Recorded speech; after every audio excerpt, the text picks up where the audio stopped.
La maison de jouet.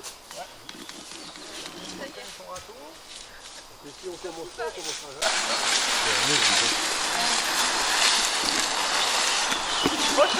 Bonjour. Salut. Je crois qu'on est en retard, quoi, hein, quand on voit les gens en train de travailler.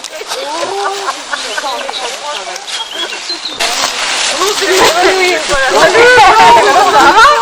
Ouais, j'ai un coup de peau.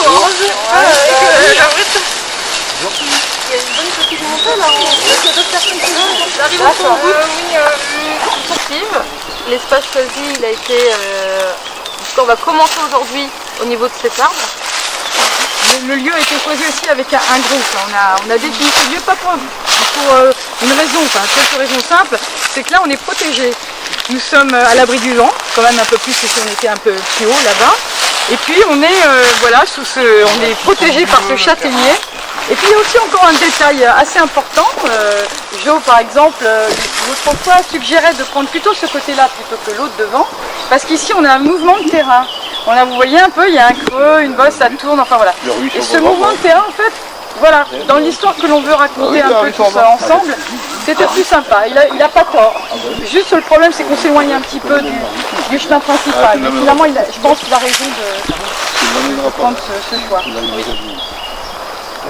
Donc cette œuvre aussi, on va la faire en hommage d'un peintre, cet homme qui est Michel Ferrat, qui a beaucoup travaillé sur du parcellaire, sur les landes, un peu le bocage. Ça ressemble un petit peu à ceci. Je vais vous donner montrer quelques images, on en avait un petit peu vu déjà, mais ça fait du bien de rafraîchir les images. Bah oui, donc, dans l'idée, c'est de chacun réalise une parcelle. Oui, c'est pas pas de copier un tableau. Non, c'est une inspiration. comme là, les gelées, ça a l'air de s'en aller. Si on regarde ça, on va pas s'amuser à faire des petits arbres, on fait pas une maquette, on fait pas. C'est de faire comme une vue aérienne. On voit une vue aérienne, c'est des parcelles avec des couleurs. Ah oui, Donc vous allez décider de votre forme de parcelle et de choisir un matériau. On va collecter les matériaux qui sortent qu'on a dans les environs et de les disposer d'une certaine manière et d'avoir une espèce de patchwork. Alors, la première, en fait, c'est très simple. Le principe, il est d'observer tout ce qu'on a autour de nous. En fait, c'est comme si on allait se promener. On va se promener et on va regarder, on va faire une cueillette. Par exemple, là, nous avons des... Jo, comment tu appellerais ça? Ça vient de la Molini, mais quelle partie? La Molini, oui, mais c'est la partie basse de la Molini, ça porte un nom. ça, c'est la feuille. Voilà, c'est la partie feuille de la Molini, parce que la Molini, la voici. C'est ça, n'est-ce pas? Oui, bah, c'est la tige. Voilà, ça c'est la tige, et ça c'est la partie basse. Mais par exemple, on pourrait trouver une parcelle, donc une surface, où dans cette surface, on mettrait juste ça, la partie basse de la Molini. Ou encore, quelqu'un pourrait faire le choix de prendre la tige de la Molini, sachant qu'elle est bien droite, et de l'installer dans sa parcelle d'une autre façon. Mais ce qui nous intéresse là, c'est comme un tableau, c'est que on a des couleurs, on a des matières,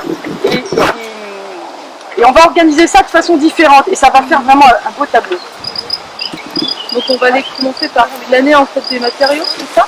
Ouais. Alors en fait, je pense qu'on n'est pas... Ouais, c'est vrai qu'on n'est pas tout nombreux. Bien sûr, on a des restrictions, on est dans la réserve naturelle, donc on va pouvoir ramasser d'ajoncs, on a bien aimé parce que ça faisait du jaune, bon, on va s'en passer. Voilà. Voilà quoi, c'est...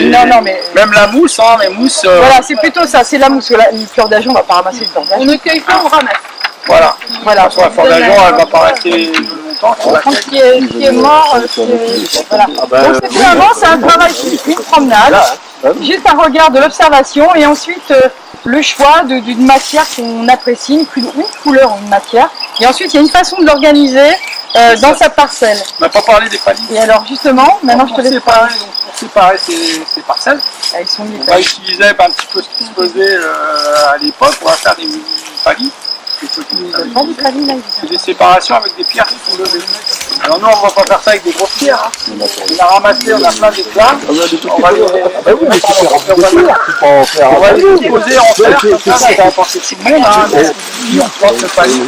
On peut d'abord l'équivalent. On va remplir avec nos matériaux pour pouvoir la grébotte. Et vous, finalement, c'est le moment le plus ingrat. Vous faites partie du moment le plus ingrat de la réalisation. Parce que vous êtes au tout début. Et donc on voit rien, c'est abstrait. Alors que tous les groupes qui vont venir ensuite après vous, ça va être tellement plus facile pour eux parce qu'ils vont comprendre que c'est... Donc voilà, je vais juste vous mettre ça entre parenthèses, pas pour vous mettre à l'aise, mais...